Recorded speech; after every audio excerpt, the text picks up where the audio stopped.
சரி ஜோசப், நீ யாரையும் லவ் பண்ணலையா? நமக்கு லவ் மேலாம் பெருசாக இன்ட்ரெஸ்ட் இல்லை. எனக்கு லைஃப்பில் செட்டில் ஆகணும். அதுக்கு தான் மலேசியாவில் ஒரு ஒர்க் பார்த்துருக்கேன். நான் அங்கே போய் செட்டில் ஆகிக்குவேன். அப்ப நீ வெளிநாடு போக போறியா? பின்ன இந்த நாட்டில் இருந்தால் பிச்சை தான் எடுக்கணும்.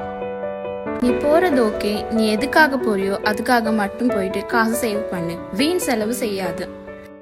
எனக்கு தெரியும் நீ பாடம் எடுக்காத. ஆமாம், உன் லவ் என்னாச்சு? எவனையோ லவ் பண்ண எங்கள்கிட்ட சொல்லையும் இல்லை. எப்படி பிரேக்கப்லாம் ஆச்சு சொல்லேன் கேட்போம். நான் எவனுக்கும் என் லவ் ஸ்டோரி சொல்லணும்னு அவசியம் இல்லை. அது என் பர்சனல். Okay okay cool. அதுக்கும் இதுவும் சரியாக போச்சு. டே பிரவீன், உங்கள் லவ் ஸ்டோரி பற்றி ஏதாச்சும் சொல்கிறா? யார் அந்த பொண்ணு? இப்போ நான் ஸ்டோரி சொல்கிற மூடில் இல்லைடா. இப்போ எனக்கு எப்படியாச்சும் போகணும், அவளை மீட் பண்ணணும். இவன் ஒருத்தன் எனக்கு இப்போ பசிக்குது. எனக்கும் லேசாக பசிக்கிற மாதிரி தான் இருக்குது. வாங்கல ஏதாவது கிச்சனில் சாப்பிட்டு இருக்கான்னு பார்ப்போம். கிச்சனில் ஏதோ பிஸ்கெட்ஸ் இருந்துச்சுன்னு நினைக்கிறேன். வா போய் பார்க்கலாம்.